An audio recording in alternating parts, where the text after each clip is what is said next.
Suppose you wake up one morning. You are lazy per usual to get out of bed. Then a robot comes in and carries you up out of bed. It takes you to the bathroom and places you in front of the kitchen sink. It turns on the kitchen sink and splashes you with freezing cold water.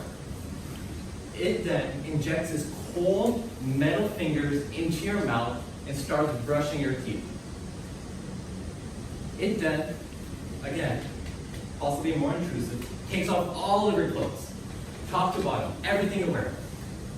It rolls to your closet and picks out the most mathematically accurate clothes possible and forces it onto your body. How do you feel? Uncomfortable? I'm not done. It takes you to the kitchen and places you on the countertop chair. It goes to the kitchen, puts on its apron, and begins to make you breakfast. Scrambled eggs, Texas toast, and a hot latte. A CEO's mouth-watering controlled dairy. Then your girlfriend comes home, or boyfriend, and says good morning, honey, from her morning jog. You then say good morning reply, and get up to go kiss her.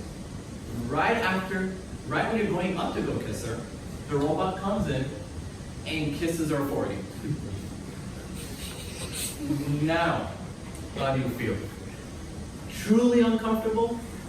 Marginalized perhaps? Deprived? Well, let me ask you this one more question.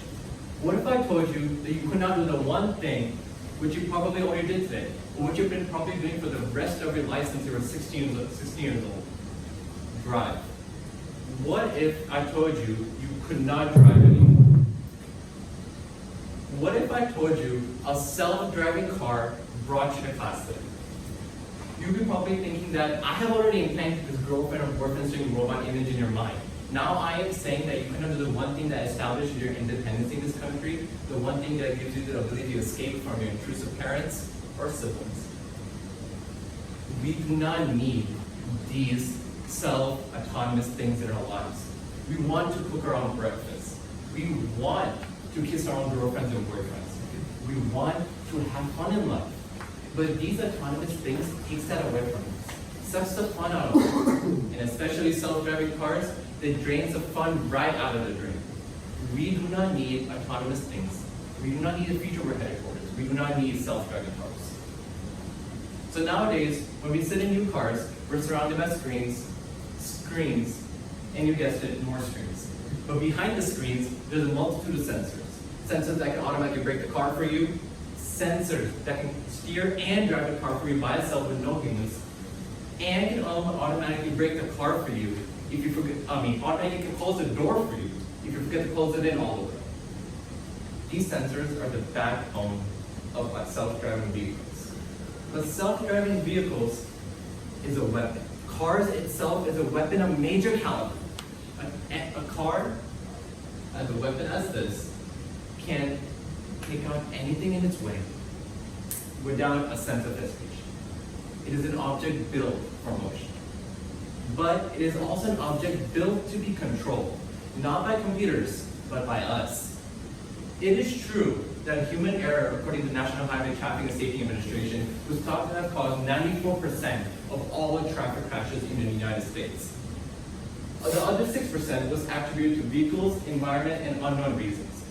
Humans were blamed for 94% of crashes in the United States. That's 2,046,000 crashes. To put that in perspective, Baylor has 20,000 students. Suppose each student has a car. That's 100 times more crashes. But what's also true that, according to preliminary analysis, self-driving vehicles have an even higher accident rate. In the preliminary analysis, there were 3 companies that were tested: Google, Delphi, and Audi. Each of these companies has a self-driving vehicle in their fleet. So let's say Google, for example. Google has a Lexus SUV, which has 2 modes: self-driving mode, which is AV, and conventional mode, with the CV. In the self-driving mode, there were 11 crashes, but in the conventional mode, there were only 5. But what's more concerning that, in the autonomous self-driving mode, there were 4 injuries caused in those crashes. 4. While in the conventional mode, when the human was driving, 0. This goes to show that us humans, we love to protect ourselves. It is in our nature. But self-driving vehicles, on the other hand, everything has to be in sync. Everything has to be equal, everything has to be positive. But what happens when something is not equal? When it's not as sync anymore? What if a situation turns negative?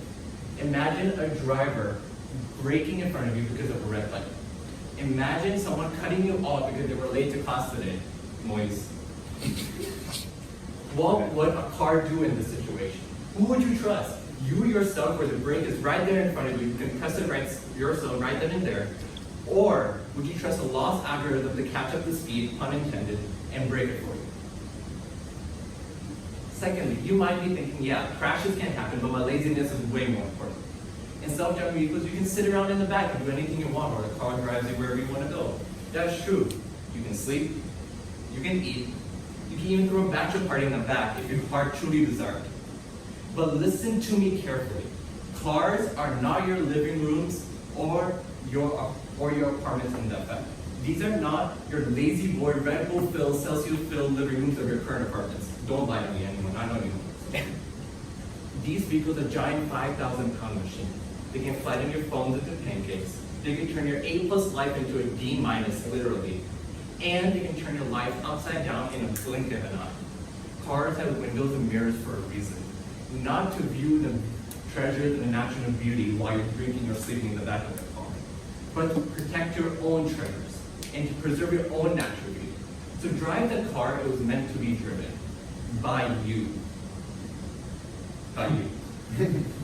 And lastly, cars were born, institutionalized, constitutionalized, structured, formatted, whatever you want. Cars are made to be driven.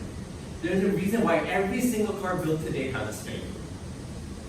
Not to be used like this, but to view the world and what it has to offer in your own hands. Not by the computers, by yours. We all have a desire to be fast or to go fast.